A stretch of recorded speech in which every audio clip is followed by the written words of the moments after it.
오늘 기준으로 국내 메르스 환자 사망률이 5.7%로 집계가 되고 있습니다. 계속 확진자가 증가하면서 시민들의 공포와 혼란도 커지고 있는데요. 하지만 무조건 겁을 먹기보다는 예방을 위해 침착한 대응이 필요한 때인 것 같습니다. 송대섭 고려대학교 약학대학 교수 전화로 연결해 메르스에 대처하는 행동 요령 알아보겠습니다. 교수님 나와 계십니까? 예, 안녕하세요. 송대섭입니다. 네, 교수님. 사실 지금 계속 메르스 감염 확진자가 늘어나면서 그만큼 아무래도 접촉할 수 있는 가능성이 더 커지는 것 같은데요. 우리 참 궁금한 게 여러 가지 있습니다. 첫 번째 한번 질문을 보실까요? 예. 자, 교수님. 사실 제가 지금 막 환자랑 접촉한 것 같다. 이렇게 할 경우에 어떻게 첫 번째 대처를 해야 되는 건가요? 접촉 가능성이 있다. 그러니까 즉 중동을 갔다 오신 분 또는 중동에서 직접 야생동물이랑 접촉을 하셨던 분이 내 주변에 밀접하게 있고 그분이랑 접촉을 했다 그러면 임상 증상이 나오는 즉시 또는 임상 증상이 조금이라도 있을 경우에 담당 메르스 상황 신고시자에 신고하고 빠른 진단과 빠른 격리를 하는 게 가장 최선인 것 같습니다. 그렇군요. 교수님, 그렇다고 보면 사실은 지금 감염 격리자 수가 한 1,700명 가까이 되고 있지 않습니까? 예. 그럴 경우에 사실은 그만큼 이제 그럴 가능성이 높다고 봐야 되는 것 같은데 두 번째 질문 한번 보겠습니다. 같이 사는 가족 중에 격리 대상이 있다. 어떻게 격리, 어떻게 생활해야 되는 겁니까? 이제 가족이 격리돼 있을 때는 상당히 이제 좀 애매한 점이 있는 게요.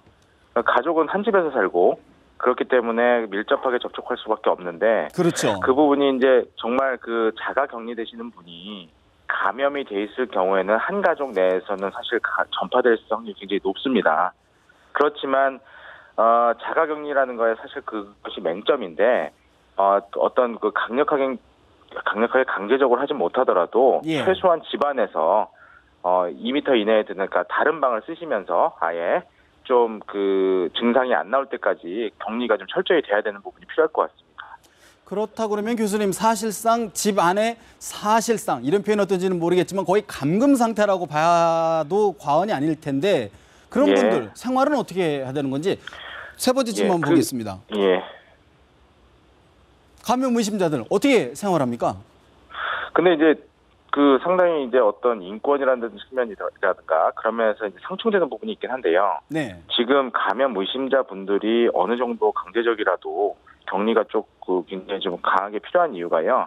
이것은 밀접하게 접촉을 할 경우에만 활발하게 전파가 된다라고 지금 확인이 되고 있고요. 그리고 1차에서 2차 감염자 확산수, 2차에서 3차 감염자 확산수가 사실은 3차 감염이 나와서 우려가 되고 있긴 하지만 1차에서 2차 넘어가는 비율에 비해서는 상당히 떨어지거든요. 그 얘기는 우리가 학계에 밝혀져 있던 얘기처럼 사람 대 사람 감염이 그렇게 효율적이지 않다라는 걸 방증하는 거예요. 그렇기 때문에 의심 환자들은 조금 불편함이 있더라도 확실하게 격리 조치가 돼서 아예 임상 증상이 안 나올 때 해제되는 것이 원칙적으로 확실하게 더 전파되는 걸 막는 척도라고 볼 수 있겠습니다. 그럼 교수님 네 번째 질문 한번 보겠습니다. 예.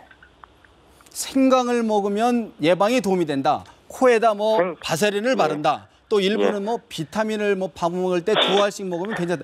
이런 속설들이 많아요. 어떻게 보여야 됩니까 이거? 저도 이제 물론 저 지인들이 그런 카톡이나 어떤 SNS를 통해서 그런 정보들을 보내주시는데요. 손 잘 씻고 마스크를 통해서 내가 혹시나 모를 감염된 거를 전파를 막아주는 그런 기본적인 사항 이외에는 사실 지금 그런 바세린을 바른다, 생간을 먹는다, 전부 저는 과학적인 근거가 굉장히 희박하고요. 일례로 바세린 예를 들으면 바세린이 지용성이고 바이러스가 수용성이기 때문에 들어오는 걸 막아준다라고 이렇게 뜨는데 엄밀하게 따지면 바이러스도 껍질 부분에 지질로 구성되어 있는 지용성입니다. 그렇기 때문에 사실 근거가 굉장히 희박한 그런 내용이 되겠습니다. 알겠습니다. 교수님 사실 저희들이 많은 국민들이 너무 염려가 크다 보니까 이런 일들이 있는 것 같은데요. 자, 지금까지 도움 말씀 고맙습니다. 예, 감사합니다. 네, 지금까지 고려대학교 송대섭 약학대학교 교수였습니다.